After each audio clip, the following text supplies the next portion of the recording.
네, 오늘 다 같이 보실 하나님 말씀은 로마서 3장 26절입니다. 로마서 3장 26절. 저와 여러분이 한 목소리로 함께 합독하시겠습니다. 3장 26절. 좀 그래도 세보초청 예배니까 찾으실 때까지 시간을 드리도록 하겠습니다. 3장 26절 합독합니다. 시작.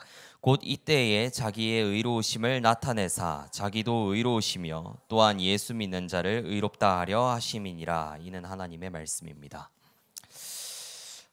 이 세보초청 예배인데 이제 그래서 그런지 공기도 좀 어색하고 이제 새 친구를 데리고 왔는데 괜히 또 이제 보통 이제 학교나 뭐 직장이나 이런 데서 보여주는 모습보다 이제 여기 와서 찬양하고 이런 친구의 모습이 또 어색하기도 하고 저도 오늘 이제 친구를 초청해가지고 저기 앉아 있는데 이제 제가 강의를 설교를 한다 하니까 이제 그거는 못 놓친다 이러고 이제 반드시 보러 오겠다. 여러분도 한번 상상을 해보세요. 한 3년 정도 친구, 뭐 4년 정도 친구인 애가 어느 날 이제 교회에 초청을 하는데 앉아 있는 쪽이 아니라 설교를 하는 쪽이다라고 하면은 이제 와가지고 구경하고 싶고 뭐 그럴 거 아니에요. 그래서 이제 저런 괘씸한 표정을 하고 앉아 있는데 오늘 본문으로 들어가서 말씀 전하도록 하겠습니다. 저는 항상 이제 중고등학생 때나 이럴 때 학부모 참관 수업 이런 거를 할 때 약간 선생님들이 수업 자료를 더 많이 준비해 오시고 이렇게 하는 게 내심 별로 마음에 들지 않았어요. 약간 좀 심성이 삐뚤어져 있어가지고 그래서 오늘 말씀을 준비하는 데 있어서도 평소 기울이는 정도로 해서 그렇게 준비를 했고, 또 이제 새 친구들이 많이 있고 교회에 한 번도 와보지 않은 분들도 혹 있을 거기 때문에 거기에 맞춰서 눈높이의 메시지를 좀 준비를 하긴 했지만은 크게 너무 좀 과도하게 쉽게 전한다거나 뭐 이렇게 해서 좀 내용을 왜곡하던가 뭐 이런 일은 없게끔 했습니다. 오늘 본문 제가 한번 다시 읽겠습니다. 곧 이때에 자기의 의로우심을 나타내사 자기도 의로우시며 또한 예수 믿는 자를 의롭다 하려 하심이니라 라고 했습니다. 오늘 본문에서 여러분이 잘 눈으로 따라가 보시면 3번 등장하는 단어가 있어요. 의로움이라고 하는 단어인데 이제 헬라어로는 디카이오수네라고 하고 라틴어로는 유스티피카레라고 합니다. 여기서 just 혹은 justification이라는 단어가 등장을 했고, 본문에 의로움이라는 단어가 3번 등장을 해요. 우리가 예수님에 대해서, 기독교에 대해서 여러 가지 측면에서 접근을 할 수가 있지만 오늘 제가 접근할 방법은 의로움입니다. 의로움. 우리가 살면서 한 번쯤 뭐 굳이 기독교인이 아니더라도 한 번쯤은 질문해 볼 법한 거죠. 하나님께서, 신이 이 세상에 있고, 그리고 신이 과연 정의로운 신이라면 왜 이 세상은 천국이 되지 않는가에 대해서 한 번쯤은 생각해 볼 법합니다.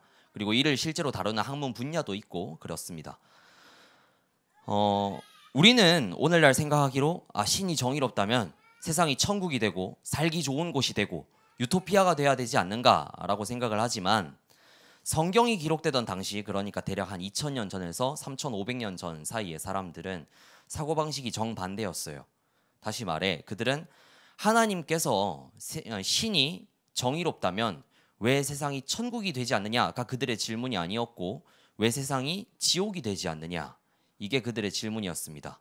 왜냐하면 우리가 그만큼 악하니까. 우리가 악한데 왜 이 세상은 진작에 지옥이 되지 않았고 왜 하나님께서는 진작에 우리를 멸망시키지 않았느냐, 그게 이들의 질문이었습니다. 그러니까 기본적으로 좋게 말하자면 그들은 겸손했던 거죠. 우리가 오늘 본문을 통해서 말하고자 하는 정의는 세상이 말하는 정의와는 사뭇 다릅니다. 뭐 정의란 무엇인가 이런 책도 있고, 많은 사람들이 의란 무엇인가 이런 것들에 대해서 고민을 하죠. 근데 그들이 말하는 의는 보통 이제 뭐 분배적 정의라든가 아니면 뭐 절차적 정의라든가 이런 것들을 말을 하는데, 다 포괄해서 보자면은 기본적으로 수평적 정의예요. 나와 이웃 사이에서, 세상 가운데서 어떻게 정의를 실현할 것인가, 무엇이 정의인가, 이런 것이 그들의 질문이라면은 성경이 다루고 있고 기독교가 다루고 있는 가장 큰 정의는 수직적 정의입니다. 사람이 하나님 앞에서 어떻게 의롭다 하심을 받을 수 있는가, 하나님께서 사람을 어떻게 의롭게 만들어 나가시는가, 그래서 신과 사람 간의 관계를 말을 하고 있다는 거예요. 그래서 오늘 본문을 가지고 크게 3가지로 오늘 말씀 전하고자 합니다. 첫 번째로는 의인이 없다는 겁니다. 하나님 보시기에는 의인이 이 세상에 아무도 없다는 거예요. 오늘 우리가 3장 26절을 읽었는데, 이 로마서를 기록한 사람은 불신자라고 하더라도 한 번쯤 들어봤을 것 같아요. 사도 바울이라는 사람이 기록을 했습니다. 파울로라는 이름으로 아실 분도 있을 거고, 영어 이름으로는 폴이라고도 해요. 이 사람이 기록을 했는데 3장 10절에서부터 제가 읽겠습니다. 18절까지 제가 읽습니다. 눈으로 한번 따라오세요. 기록한 바 의인은 없나니 하나도 없으며 깨닫는 자도 없고 하나님을 찾는 자도 없고 다 치우쳐 한 가지로 무익하게 되고 선을 행하는 자는 없나니 하나도 없도다. 저희 목구멍은 열린 무덤이요 그 혀로는 속임을 베풀며 그 입술에는 독사의 독이 있고 그 입에는 저주와 악독이 가득하고 그 발은 피 흘리는데 빠른지라. 파멸과 고생이 그 길에 있어 평강의 길을 알지 못하였고 저희 눈앞에 하나님을 두려워함이 없느니라 함과 같으니라 라고 했습니다. 우리가 구약성경 창세기 19장에 보면은 소돔과 고모라 성에 대한 이야기가 등장을 해요. 소돔과 고모라 성은 악하기로 굉장히 명성이 떨쳐져 있는 그런 성이었습니다. 어느 정도로 악했느냐라고 했을 때 1화가 이제 성경 안에 등장을 하는데, 거기에 이제 묵으려고 나그네들이 한 3명 정도 거기 이제 들어가게 되는데, 한 2명 정도가 들어가게 되는데, 그 나그네들이 이제 용모가 괜찮은 거예요. 나름 좀 잘생긴 것 같아. 그래 하니까 이 소돔과 고모라 성에 있는 사람들이 그 나그네들이 묵고 있는 집을 삥 둘러싸고 단체로 강제로 겁탈하려고 그렇게 달려드는 그 정도로 좀 우리가 생각하기에도 좀 악함이 가득한 그런 성이었습니다. 창세기 18장에 보면은 하나님께서 그 성의 악함을 들으시고 이 성이 과연 그러한가 감찰하시기 위해서 세상에 내려오십니다. 그리고 아브라함이라고 하는 사람을 만나시죠. 그리고 아브라함과 이 하나님께서 대화를 나누시는데 그 장면이 참 울림을 주고 가르침을 주는 게 많아요. 하나님께서 내가 저 소돔과 고모라의 성의 악함을 익히 들었고 저 성을 불로써 심판하려고 한다 라고 하니까 아브라함이 이렇게 대답을 하죠. 거기 사람들이 다 악한 사람들 뿐이겠습니까? 거기에도 선한 사람, 의로운 사람이 있을 것 아닙니까? 그 성 중에 의인 50이 있을지라도 그곳을 멸하시고 그 50 의인을 위하여 용서치 아니하시리이까? 주께서 이같이 하사 의인과 악인을 함께 죽이심은 불가하오며 의인과 악인을 균등히 하심도 불가하니이다. 세상을 심판하시는 이가 공의를 행할 것이 아니니까 라고 말합니다. 무슨 말인지 대충 이해가 되죠. 거기에도 착한 사람이 있을 건데 착한 사람과 나쁜 사람을 함께 하나님께서 벌하시는 것은 합당치 않습니다 라고 말을 한 거죠. 만약 그 큰 성읍에 아마도 수십만이 살고 있었을 그 성읍에 단 의인 50이 있다면 그 의인 50도 함께 멸하시겠습니까? 라고 물으니까 하나님께서 이렇게 대답하세요. 만약에 저 성읍에 의인 50이 있다면 그 의인 50을 인하여 내가 저 성읍을 멸하지 아니하겠다. 이어서 아브라함이 이렇게 물어요. 그러면 만약에 하나님 그 의인 50에 5인이 부족하여서 의인 45인이었다고 한다면 그 의인 50에 5인 부족함을 인하여 그 성을 멸하시겠습니까? 하나님께서 대답하세요. 의인 45인이 있을지라도 내가 그 성을 멸하지 아니하겠다. 그러면 의인 40이면 어떻게 하시겠습니까?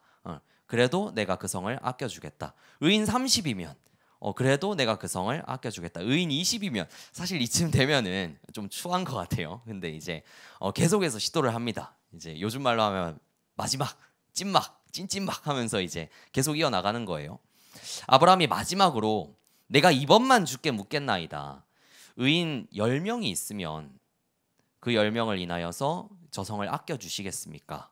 하나님께서 이렇게 대답하세요. 저기의 성읍에 능히 사람이 셀 수 없을 만큼 사람이 많이 있지만 저 성읍에 단 의인 10명이 있다면 그 의인 10명을 인하여 내가 저 성을 아껴주고 벌하지 아니하겠다 라고 말씀하세요. 근데 우리가 알고 있다시피 소돔과 고모라 성읍에는 의인 1명밖에는 없었습니다. 의인이 없었어요. 그래서 그 성읍은 결국에 멸망을 당하죠. 동일한 하나님께서 로마서 3장의 눈으로 비춰보면 온 세상을 다 감찰하시고 모든 사람의 심장과 폐부와 여러분의 속에 있는 것과 겉으로 배어나는 것, 그 모든 것을 다 지켜보시고서 이렇게 말씀하십니다. 의인이 없나니 하나도 없구나. 그런데 오늘 본문을 통해서 우리가 볼 수 있는 건, 로마서 3장을 통해서 볼 수 있는 건 하나님께서 이러한 의인이 한 명도 없는 이 세상을 가증하게 여기지 않으시고 도리어 불쌍하게 여기셨다라는 거예요. 미워하지 아니하시고 도리어 사랑하셨다는 겁니다. 에스겔서 18장 23절이 말하는 것처럼 주 여호와가 말하노라. 내가 어찌 악인의 죽는 것을 조금인들 기뻐하랴. 그가 돌이켜 그 길에서 떠나서 사는 것을 어찌 기뻐하지 아니하겠느냐. 하나님께서는 의인이 없는 이 세상을 괘씸히 여기시고 쓸어버리시는 대신에 오히려 사랑하셨습니다. 오늘날의 시대는 저도 이제 앞에선 저는 27살이고 대학교 4학년입니다. 그래서 SNS나 뭐 이런 것도 저도 하고 하는데 오늘날의 시대를 표현을 하자면 참 분노의 시대인 것 같아요. 굉장히 많은 사람들이 좀 화가 나 있는 경우가 많은 것 같고, 또 한 가지 꼽자면은 용서라는 걸 좀 찾아보기가 힘든 시대인 것 같아요. 어떤 사람이 무슨 잘못을 했다라고 하면은 그 사람이 사과를 하거나 사과를 하지 않건 간에 표현을 하자면 추레한 똥개가 하수구에 빠지면 뭇 사람들이 달려들어서 죽을 때까지 매를 놓는 그런 사회가 아닌가라는 게 한편으로는 뭐 기독교인이 아니더라도 좀 아쉽기도 하고 안타깝기도 하고, 용서라고 하는 거, 자비라고 하는 거, 그리고 다른 사람을 불쌍히 여기고 연민스럽게 여긴다라고 하는 거, 이런 것들이 좀 살아나면 좋겠지 않을까 좀 싶기도 하고 그렇습니다. 하나님께서는 의인이 한 명도 없는 이 세상을 불쌍히 여기시고 그리고 긍휼히 여기셨다라고 성경은 말을 하고 있어요. 그래서 이 세상을 위하여 한 의인을 주셨습니다. 하나님이 세상을 이처럼 사랑하사 독생자를 주셨으니 이는 저를 믿는 자마다 멸망치 않고 영생을 얻게 하려 하심이니라. 우리가 예수님을 다양한 방식에서 비춰볼 수가 있어요. 예수님을 선한 선생님으로 생각할 수도 있고요, 우리의 죄를 대신 지신 십자가의 어린 양으로 생각을 할 수도 있고요, 또 우리가 오늘 찬양했던 것처럼 세상의 소망, 내 삶의 기쁨, 이런 식으로 이해를 할 수도 있죠. 그러나 가장 크게는 예수님께서는 의인이십니다. 의인이시고 세상에 단 한 분뿐인 의인이세요. 소돔과 고모라에서 의인 딱 한 명이 있었다고 했습니다. 그 사람의 이름은 롯이었어요. 근데 그 의인 롯에게 붙은 모든 사람은 소돔과 고모라에서 구원함을 받았습니다. 그 의인 롯과 함께 도망한 모든 사람은 구원함을 얻었어요. 마찬가지로 우리가 의인이신 예수 그리스도께 붙기만 한다면, 예수 그리스도를 따라가기만 한다면 우리는 하나님으로부터, 지옥으로부터 건짐받을 수 있다라고 하는 게 기독교가 가장 앞세워서 가르치는 교리입니다. 오늘 두 번째로 전할 것은, 첫 번째로 전할 것은 의인이 없다였고, 두 번째로 전할 것은 그 의인이 의인 한 분이시라 했죠. 예수 그리스도께서 불의한 자를 대신하셨다는 겁니다. 의인께서 불의한 자를 대신하셨다.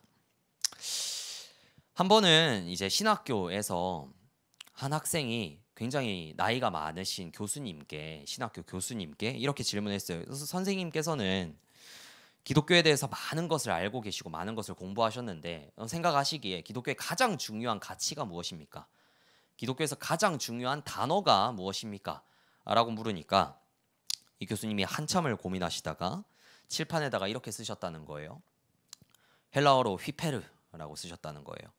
그 휘페르가 무슨 뜻인가 하면은 무엇을 대신하여 라는 뜻을 가진 전치사입니다. 휘페르.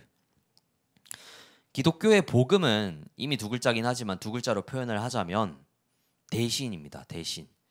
그리스도께서 우리를 대신하여 십자가에 못 박혀 죽으셨다. 이게 기독교의 복음이죠. 그래서 우리가 그리스도께서 마땅히 누리셔야 할 모든 축복을 우리가 대신 누린다 라고 하는 게 기독교가 말하는 복음의 핵심이죠. 오늘 이거를 두 가지로 좀 예화를 들어서 설명하려고 해요. 첫 번째로는 대속물입니다. 예수님께서는 마가복음 10장 45절에서 자신이 세상에 태어나신 목적을 이렇게 말씀하세요. 인자에 온 것은, 인자라는 건 자기 자신을 가리키는 말이에요. 내가 이 세상에 온 것은 섬김을 받으려 함이 아니라 도리어 섬기려 하고 자기 목숨을 많은 사람의 대속물로 주려 함이니라 라고 말씀하셨습니다. 올해가 2023년이죠. 무엇으로부터 2023년인가요? 물론 이제 자세한 연도에서는 좀 차이가 있지만 예수님이 태어나신 해로부터 2023년이죠. 우리는 보통 세상 살아갈 때 나는 뭘 하기 위해서 태어났다라고 할 만한 사람 아무도 없지 않습니까? 그냥 태어나 보니까 태어난 거죠. 그러나 예수님의 경우는 달랐어요. 예수님께서는 나는 무엇을 하기 위하여 태어났다라고 말씀하십니다. 인자에 온 것은 섬김을 받으려 함이 아니라 도리어 섬기려 하고 많은 사람을 위하여 내 목숨을 대속물로 주려 함이다 라고 말씀하셨습니다. 이 대속물은 이제 영어권에 익숙하시다면 랜섬이라고 이제 표현이 되는데 뭐냐 하면은 이런 이제 히브리인의 관습을 이제 좀 염두에 둔 말이에요. 뭐냐면 히브리인들은 죄를 짓잖아요. 예를 들어 뭐 사기를 쳤다던가 아니면 도둑질을 했다던가 하나님의 이름을 모욕했다던가 뭐 이런 죄를 지었을 때에는 뭐 음행을 했다든가 이런 죄를 지었을 때는 그 피해 당사자에게 적법한 보상을 일단 하고 나서 그 다음에 소나 양을 잡습니다. 소나 양을 죽여요. 그렇게 하고 번제단 위에 올려놓고 거기에서 이제 각을 뜨고 피를 냅니다. 그래서 이제 소나 양을 죽이는 거죠. 그 위에 이제 자기의 손을 안수합니다. 손을 위에 얹고 기도를 하는 거예요. 이런 의식이 어떤 의미가 있는가? 세 가지로 정리를 하자면 세 가지 의미가 있어요. 첫 번째로는 하나님께서는 죄를 얼렁뚱땅 넘어가시는 일이 없다는 겁니다. 하나님께서는 결코 죄를 간과하시는 일이 없다는 거예요. 뭐 살다 보면 그럴 수 있지. 사람이니까 다 실수하면서 사는 거 아니냐. 혹은 당한 놈이 바보 아니냐. 뭐 이런 식의 논리는 하나님께는 통하지 않습니다. 사람에게는 통할지 모르겠지만 하나님께서는 그 사람이 죄인이라고 해도 죄인을 사랑하신다고 할지라도 죄인을 용납하시기 위하여 자신의 의를 타협하지 않으십니다. 그래서 첫 번째로는 하나님이 죄를 얼렁뚱땅 넘어가지 않으신다는 교훈이 있어요. 두 번째로는 그럼에도 불구하고 대속물이라고 하는 이 의식은 용서가 가능하다라는 것을 보여주고 있습니다. 용서가 가능하다라고 하는 거. 용서를 위한 이런 의식이 있는 거니까요. 그리고 세 번째로 어떤 의미가 있느냐? 대속의 원리가 여기 안에 담겨 있습니다. 대속의 원리가 담겨 있어요. 이 소나 양이나 죽었을 때에 이걸 보는 사람이 시각적으로 굉장히 충격을 받겠죠. 그런 걸 보면서 무슨 생각을 할까요?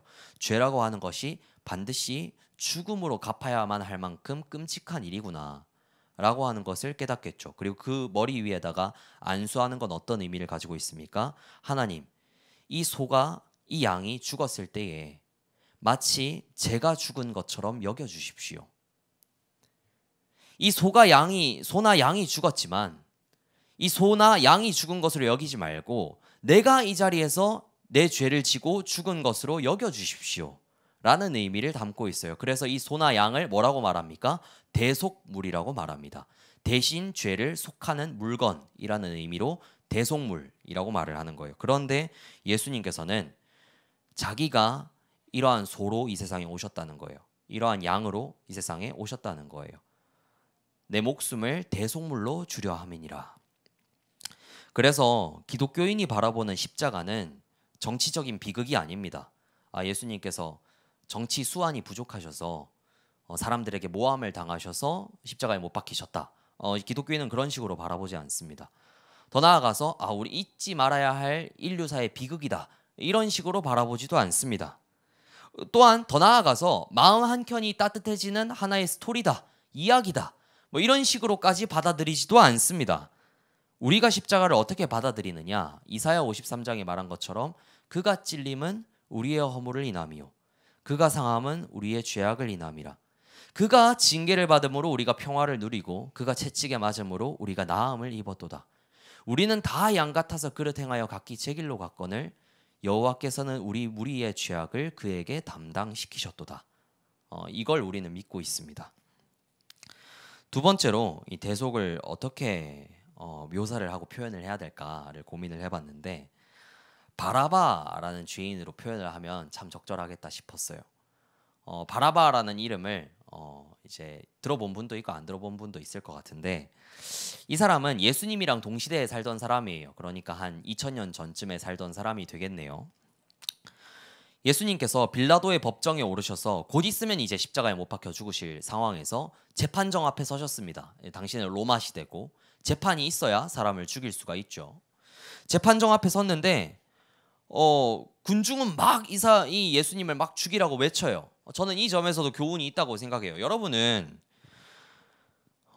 가끔씩 이런 말 들어본 적 있습니까? 예수는 참 좋지만 기독교인은 별로 안 좋아. 예수님은 너무나도 훌륭한 분이시지만 기독교인은 별로 안 좋아. 예수님이 이 세상에 만약 진짜로 다시 오신다면 우리도 예수님을 좋아할 거고 우리가 불신자지만 예수님을 참 좋아하고 따르겠지. 그렇지만 기독교인은 좀 아닌 것 같아 라고 말하는 말 한 번쯤은 아마 들어봤을 겁니다. 근데 저는 이 말을 들으면서 한편으로는 제가 겸손해지고 제 스스로를 돌아보지만 한편으로는 사실이 아니라고 생각합니다. 거짓이라고 생각해요. 왜냐? 예수님께서 한 번 이 세상에 이미 오셨어요. 그리고 세상은 그를 미워하여 세상은 그를 사랑한 게 아니라 그를 존경한 게 아니라 그를 미워하여 십자가에 못 박아 죽였습니다. 여러분은 1930년대 독일에서 나치가 아닐 자신이 있습니까? 국민들 중에 99%가 나치라고 했어요. 그만큼이나 악이라고 하는 거는 평범한데 도사리고 있고 여러분 속에도 있는 거죠. 여러분은 2000년 전에 그 군중들 사이에 섞여서 예수를 십자가에 못 박아라라고 외치지 않을 자신이 있습니까? 적어도 저는 없어요. 다들 그랬다는 건 뭔가가 있다는 거겠죠. 그러니까 이 빌라도가 그 군중이 막 예수를 십자가에 못 박아 죽이라고 막 그렇게 외치고 있으니까 당황한 거예요. 그래서 예수를 신문에 보니까 이 사람은 죄가 없어요. 아무리 봐도 죽을 만한 죄를, 그것도 가장 끔찍한 극형이라는 십자가형에 처해질 그런 끔찍한 죄를 지은 게 아무리 봐도 없단 말이에요.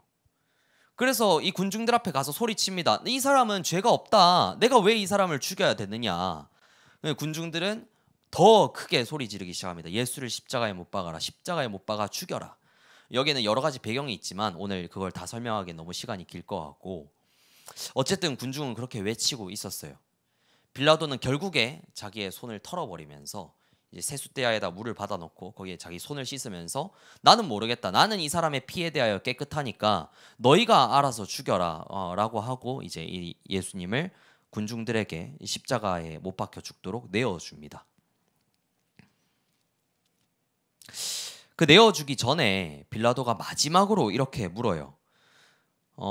당시에 어떤 관습이 있었냐면은 이 예수님이 십자가에 못 박혀 죽으시던 당시는 6월절 명절식입니다. 오늘날에도 보면은 이제 뭐 광복절 특사 뭐 이런 게 있잖아요. 나라의 명절이 되고 이렇게 하면은 죄수를 풀어주는 그런 게 있는데 요즘도 있는지는 모르겠어요. 그런데 그런 게 있었잖아요.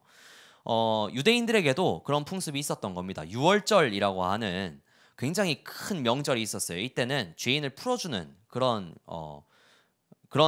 게 있었는데, 왜냐하면 광복절도 해방의 날이고 6월절도 그들에게 있어서 해방의 날이었거든요. 그래서 죄인을 풀어주는 그런 풍습이 있었는데, 이 빌라도가 생각하기에 이렇게 하면 예수님을 풀어줄 수 있겠다라고 생각을 한 거예요. 그래서 두 죄인을 앞에다가 데려옵니다. 하나는 예수, 다른 하나는 바라바라고 하는 두 죄인을 데리고 옵니다. 이 바라바는 아마도 성경에 기록되진 않았지만 높은 확률로 연쇄살인마에 가까운 사람일 겁니다. 굉장히 끔찍한 사람일 거예요. 이 사람을 데리고 와서 내가 둘 중에 누구를 너희에게 풀어주기를 원하느냐라고 물었어요. 아무리 생각해도 예수가 아무리 너희가 꼴보기 싫고 뭐 그렇다고 할지라도, 너무 막 전도한다고 너희를 성가시게 하고 뭐 그런다고 할지라도, 그래도 살인마를 풀어주는 것보다야 예수를 풀어주는 게 낫지 않겠냐는 계산이 이 빌라도에겐 있었던 거죠. 그래서 예수를 풀어주려고 그렇게 했는데 군중들이 웬걸 바라바를 풀어주고 예수를 십자가에 못 박아라 라고 한 거예요. 그래서 결국에 이 빌라도가 포기를 하고 바라바를 풀어주고 예수를 십자가에 못 박게 되죠. 여기서 얻을 수 있는 교훈 4가지로 정리하겠습니다. 첫 번째, 예수님은 죄가 없으십니다. 이때까지 계속해서 말한 것처럼 예수님은 이 세상에 단 한 분뿐이신 의인이시고 죄가 없으시고, 그리고 성경이 일부러 빌라도의 재판을 기록을 하고 있어요. 왜? 빌라도가 봐도 이 사람은 죄가 없었다라는 것을 우리에게 알려주기 위해서. 우리가 마태복음을 자세히 보면은 빌라도가 3차례에 걸쳐서 이 사람은 죄가 없다고 군중들에게 호소합니다. 이 사람은 아무런 죄가 없다. 이 사람은 죄가 없다. 이 사람은 죄가 없는데 왜 죽이고자 하느냐. 두 번째로, 바라바는 살인자입니다. 극형에 처해질 만큼 살인자예요. 셋째로, 예수님이 죽으셨기에 바라바가 살았습니다. 예수님이 죽으셨기에 바라바가 살았습니다. 마지막 4번째로, 기독교인이라고 불리는 사람들은 어떤 의미에서, 가장 거룩한 의미에서 자신이 바라바임을 고백하는 사람들입니다. 자신이 바라바임을 고백하는 사람들이에요. 내가 바라바의 자리에 있는 사람이고 예수님께서 내 죄를 대신 지고 죽으시든가 아니면 응당 내가 내 죄를 지고 스스로 죽든가, 이 상황 밖에는 기독교인에게 남아있는 상황이 없는 거예요. 그 상황에서 하나님께서는 우리 스스로에게 죄를 지으시고 지옥으로 걸어가라 라고 말하는 대신에 예수님에게 우리의 죄를 지우시고 예수님을 십자가에 못 박으심으로써 우리 죄를 예수님 안에서 속하셨다라는 게 우리가 믿고 있는 바입니다. 베드로전서 3장에서 이렇게 말하죠. 그리스도께서도 이와 같이 한 번 죄를 위하여 죽으사 의인으로서 불의한 자를 대신하셨으니 이는 우리를 하나님 앞으로 인도하려 하심이라. 베드로전서 3장 18절입니다. 고린도후서 5장 21절에서도 하나님이 죄를 알지도 못하신 자로, 예수님을 가리키는 말입니다. 죄를 알지도 못하신 자로 죄를 삼으신 것은 우리로 그 안에서 하나님의 의가 되게 하려 하심이니라. 마지막 셋째입니다. 오늘 설교의 마지막 대지가 되겠네요. 의로움으로의 초대입니다. 첫 번째로는 의인이 없다 하는 것을 다루었고, 그리고 의인이 한 분 계신다, 그분이 예수님이다 하는 걸 다루었고, 그리고 두 번째로는 그 한 분 의인께서 많은 불의한 자들을 대신하셨다라는 것을 다루었습니다. 마지막 세 번째로는 이 의로움으로의 초대예요. 두 가지 이야기를 들려드릴 건데, 하나는 실화입니다. 뭐냐 하면은 여러분 어거스틴이라는 사람을 한번 들어봤어요? 혹은 뭐 아우구스티누스라고도 하는데 한 4세기 정도에, 지금으로부터 대략 한 1700년 전 정도에 살았던 교부입니다. 굉장히 성직자들 중에서 성직자라고 불리는 굉장히 유명한 사람이에요. 근데 이 사람은 원래는 굉장히 방탕한 삶을 살았어요. 그러다가 어느 날 이제 집안에 그냥 있는데 바깥에서 어린아이들이 막 그렇게 노래를 부르며 지나가는 게 들린 거예요. 뭐라고 노래를 부르냐? 톨렐레게 톨렐레게 라고 하면 그런 노래를 부르면서 지나가는 거예요. 그게 무슨 뜻이냐 하면은 take up and read, 그러니까 들고 읽어라, 들고 읽어라 라고 하는 그 어린아이들의 노래를 들었는데 거기에서 뭔가 어린아이들의 음성이 아닌 것 같은 느낌을 받은 거예요. 뭔가 들고 읽어야 되겠다, 뭐 이런 그런데 갑자기 꽂힐 때가 있잖아요. 그렇게 해서 성경을 들고 읽었습니다. 읽은 본문이 어디였냐 하면은 로마서 13장 12절에서 14절까지였습니다. 제가 읽겠습니다. 밤이 깊고 낮이 가까웠으니 그러므로 우리가 어두움의 일을 벗고 빛의 갑옷을 입자. 낮에와 같이 단정히 행하고 방탕과 술 취하지 말며 음란과 호색하지 말며 쟁투와 시기하지 말고 오직 주 예수 그리스도로 옷 입고 정욕을 위하여 육신의 일을 도모하지 말라. 이 이야기를 보고 이 어거스틴이 자기의 지나온 삶을 돌이켜보니까 방탕과 술 취하고 음란과 호색과 탐욕과 이런 것들에 자기의 삶이 절여져 있었던 거예요. 그래서 거기에 대해서 회개하고 하나님께로 돌이키고 천년의 이름이 빛나는 신학자가 되었죠.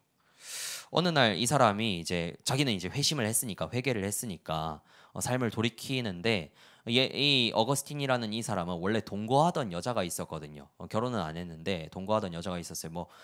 안 믿는 분들 중에서 또 이제 요새 말로 오픈 마인드이신 분들은 그게 무슨 큰 흠이냐라고 하실 수 있겠지만은, 적어도 여러분이 생각하기에도 성직자가 가질 만한 그런 그 삶의 태도는 아니잖아요. 하나님이 보시기에 그다지 거룩한 삶은 아니었던 거죠.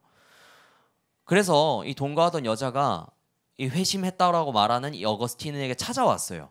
찾아와서는 왜 자꾸 나를 피하고 날 두고 막 도망가려고 하고 왜 그러느냐? 나예요. 뭐 날 못 알아보는 겁니까? 나예요라고 하니까 어거스틴이 이렇게 대답했다고 하죠. 당신은 여전히 당신이지만 나는 여전한 내가 아닙니다. 라고 말을 했다고 하죠. 기독교인이 된다라는 것은, 예수를 믿는다라고 하는 것은 이전의 모든 삶을 청산하고 이전의 모든 음란과 호색과 모든 탐욕과 모든 더러운 것을 내어버리는 것을 의미합니다. 한 가지 이야기를 더 들려드립니다. 설문조사를 했어요. 당신은 죽으면 천국에 갈 것 같습니까? 뭐 이런 설문조사를 했어요. 뭐 교회에서 하는 설문조사겠죠, 아마도. 그리고 이제 그런 설문조사도 했어요. 역사적 위인들 중에서, 뭐 성인이나 뭐 이런 사람들 중에서 이 사람은 반드시 천국에 들어갔을 것 같다, 누구냐 이런 걸 이제 물어봤는데, 이 사람은 80%의 확률로 천국에 들어갔을 것 같다. 이 사람이 1등을 했어요. 누구냐 했더니 이 테레사 수녀가 생각하기에 80%의 지지를 얻은 거예요. 아마도 천국에 갔을 것 같습니다. 그런데 이 역사적 위인들을 뛰어넘는 압도적인 1위가 있습니다. 이 사람은 반드시 천국에 갈 것 같다. 누구냐? 자기 자신이에요. 90%의 득표를 얻었습니다. 테레사 수녀보다도 내가 더 천국에 갈 것 같은 거예요. 그러니까 사람이라고 하는 게 얼마나 자기 자신을 평가하는 데 있어서 좀 후한가 이런 걸 좀 엿볼 수 있는 대목이죠. 그러나 성경 말씀에 따르면 오늘 계속해서 줄기차게 말했던 것처럼 여러분 각자는 여러분 생각만큼 의롭지 않습니다. 여러분 생각만큼 의롭지 않고, 그리고 한 가지 여러분이 더 잘못 생각하고 있는 것은 여러분은 여러분 자신이 생각하는 만큼 의롭지 않을 뿐 아니라 여러분은 여러분 자신이 생각하는 것보다 더 큰 사랑을 받을 수가 있습니다. 예수님은 여러분이 생각하는 것보다 더 의로우신 분이시고, 또 오늘 로마서 3장 26절이 말하는 것처럼 예수님은 스스로 의로우실 뿐 아니라 예수 믿는 자를 의롭게 하시는 분이십니다. 그런데 여러분이 오늘 만약에 이 설교 말씀을 듣고 생각하기로 뭐 앞에 서서 전도사님이 저렇게 말씀하시는 건 알겠는데 나는 생각하기로 난 그렇게까지 막 죄인이고 막 영원히 심판받아야 되고 막 그 정도로 제가 생각할 때 스스로 죄인은 아닌 것 같습니다. 뭐 저도 나름대로 건전하게 살고 있고 뭐 나쁘지 않게 살고 있는데 라고 생각을 한다면 저로서는 굉장히 슬픈 일이고, 그런 사람에게 예수님께서는 이렇게 말씀하셨습니다. 건강한 자에게는 의원이 쓸데없고 병든 자에게라야 의사가 쓸데있나니 나는 의인을 부르러 온 것이 아니요 죄인을 불러 회개케 하러 왔노라 라고 말씀하셨습니다. 여러분이 스스로 건강하다고 생각한다면 병원에 갈 필요가 없겠죠. 마찬가지로 여러분이 스스로 나는 의로운 사람이에요 라고 생각하고 있다면 예수님께 올 필요가 없습니다. 그러나 여러분이 스스로 생각하기에 나는 죄인인 것 같다, 나는 용서를 받아야만 하는 사람인 것 같다 라고 생각을 한다면 오늘 이 시간에 여러분이 예수 그리스도께 의지하고 예수 그리스도를 믿고 예수 그리스도께서 여러분을 위하여 대신 지신 십자가의 공로를 의지했으면 좋겠습니다. 마지막 세 번째로, 어떻게 하면 그리스도의 십자가가 나의 십자가가 될 수 있는가? 어떻게 하면 나를 위한 십자가가 될 수 있는가?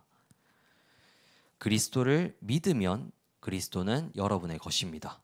로마서 3장 26절이 그걸 말하고 있죠. 곧 이때에 자기의 의로우심을 나타내사 자기도 의로우시며 또한 예수 믿는 자를 의롭다 하려 하심이니라. 예수를 믿는다라고 하는 게 무슨 뜻인가? 너무나도 간단한 의미를 가지고 있어요. 예수님을 의지한다는 거예요. 예수님을 의뢰한다는 거예요. 예수님께서 십자가에 못 박혀 죽으시고 사흘 만에 다시 살아나시고 우리를 위하여서 살찢고 피 흘리시고 그렇게 하셨을 때에 예수 그리스도의 십자가를 의지하는 마음으로 바라보고 나아가는 거예요. 그게 예수님을 믿는다라는 말의 의미입니다. 예수 믿는 자를 의롭다 하려 하심이니라 라고 했습니다. 결론입니다. 하나님께서 예수님을 이 세상에 보내시고 십자가에 못 박으시고 여러분 각자를 대신하게 하신 것은 오늘 말씀드린 세 가지 목적을 이루시기 위함입니다. 첫 번째로 자신이 의로우심을 나타내시기 위함입니다. 또한 두 번째로 당신을 의롭다고 선언해 주시기 위해서이고, 마지막 세 번째로는 어떻게 의롭다고 선언해 주십니까? 예수를 믿음으로 의롭다 하심을 선언해 주시기 위함입니다. 오늘 본문에서 자기가 의로우심, 그리고 또한 예수 믿는 자를 의롭다 하심, 이게 성경이 말하는 가장 큰 미스테리고 역설이에요. 제가 설교 초두에 말씀드렸죠. 옛날 사람들은 우리 현대인들이랑 사고방식이 달랐다고. 하나님께서 만약에 의로우시다면 왜 이 세상이 천국이 되지 않느냐라고 생각하는 게 아니라 하나님이 의로우신데 내가 어떻게 지옥에 가지 않을 수 있겠냐라고 생각을 했다고 했죠. 그게 오늘 본문이 다루고 있는 주제입니다. 하나님께서 의로우신데 어떻게 우리를 의롭다라고 선언해 주실 수 있습니까? 만약에 그렇게 하신다면 거짓말 하시는 거 아닙니까? 우리는 의롭지 않으니까. 그게 로마서 3장이 다루는 주제입니다. 그런데 어떻게 하나님께서 우리를 의롭다라고 선언해 주신다고 합니까? 예수님께서 우리가 져야 할 죄를 모두 대신 지셨기 때문에, 그래서 이미 치러진 죄값을 우리가 한 번 다시 더 치를 필요가 없기 때문에, 그래서 예수 그리스도 안에서 우리는 하나님 앞에 의롭다 하심을 얻을 수 있다라고 성경은 가르칩니다. 그래서 저는 바라건대 여러분이 스스로를 생각해 보기에 사실 그렇잖아요. 세상 살면서 친구들이랑 농담하고 재밌게 지내고 뭐 이렇게 하는 시간이 사실 대부분이지. 뭐 저도 그래요. 친구들이랑 그렇게 하는 시간이 대부분이지. 자기의 영혼에 대해서, 자기의 마음에 대해서, 내가 하나님 앞에서 어떤 사람인가, 내 죽음 이후에는 어떤 삶이 있는가, 이런 것들에 대해서 진지하게 생각해 볼 만한 기회는 사실 잘 없는 것 같아요. 그런데 오늘 이 시간이 기왕에 허락되었으니까 여러분 각자 마음을 돌이켜 보시고, 내가 만약에 하나님 앞에 의인이 아니다라고 생각이 된다면 그리스도 예수의 십자가를 붙들고 나아갈 수 있는 그런 여러분이 되었으면 좋겠습니다. 이 시간에 마치면서 기도를 하는데, 원래는 이제 막 일어나서 이제 기도를 하고 뭐 그런 시간도 있는데, 또 이제 제가 새 친구 뭐 여러 번 데리고 와보고 했을 때 새 친구들이 일어나라고 했을 때 어떤 마음인지 알거든요. 그래서 오늘 이제 다 같이 앉아서 기도를 하고 제가 기도를 하는데 끝에 아멘을 할 겁니다. 이 아멘은 이제 그렇게 되기를 바랍니다, 동의합니다, 라는 의미를 가지고 있어요. 그래서 여러분이 생각하기에 예수 그리스도라고 하는 분이 참 좋은 분인 것 같다. 그리고 제가 이때까지 설교에서 전한 내용이 사실이라면 그걸 받아들이는 삶은, 그걸 받아들이는 세계관은 참 아름다운 것일 것 같다 라고 생각이 된다면 끝에 아멘을 같이 하시면 됩니다. 그러나 만약에 돌이켜보기에 뭐 딱히 그렇진 않은 것 같다 라고 한다면 억지로 분위기 때문에 할 필요는 당연히 없습니다. 그래서 끝에 우리 함께 제가 기도하도록 하겠습니다. 기도합니다. 거룩하신 하나님, 또한 의로우신 하나님, 죄를 그냥 넘어가는 법이 없으시고 반드시 벌하고야 마시는 하나님, 우리가 우리의 죄를 스스로 지고 지옥으로 걸어 내려가도 하나님께는 아무런 불의함이 없지만 하나님께서는 세상을 이처럼 사랑하사 독생자를 우리를 위하여 내어주셨습니다. 그가 찔림은 우리의 허물을 인함이고 그가 상함은 우리의 죄악을 인함임을 고백합니다. 이 시간에 우리의 죄를 용서하여 주시고 이전에 더럽고 음란하고 추악한 삶에서 우리 돌이켜서 이제는 우리를 만드시고 또한 우리를 위하여 살찌고 피 흘리신 예수 그리스도의 뜻대로 우리 살 수 있게 하여 주시옵소서. 예수 그리스도께서 우리가 하나님께로 가는 길을 가르쳐 주시는 선지자이심을 믿고 있습니다. 또한 예수 그리스도께서 우리의 죄를 대신 지시는 제사장이심을 믿고 있습니다. 또한 예수 그리스도께서 우리의 삶을 완전히 지배하시고 우리를 앞으로 다스리시고 우리가 어떻게 살아야 할지를 가르쳐 주시고 우리를 이끌어 주실 왕이심을 믿고 있습니다. 이 시간에 우리가 진정으로 이것을 입으로 시인하고 고백할 때에 우리의 마음속으로 들어오셔서 우리의 마음의 주인이 되어 주시고 우리를 살아 숨쉬고 죽어 눈 감을 때까지 이끌어 주시옵소서. 살아 숨쉴 때에도 죽어 눈 감을 때에도 또는 미지의 길에 올라 심판대 앞에 설 때에도 우리를 만세반석 열린 곳에 숨겨 주시옵소서. 거룩하신 주 예수 그리스도 이름으로 기도드립니다. 아멘.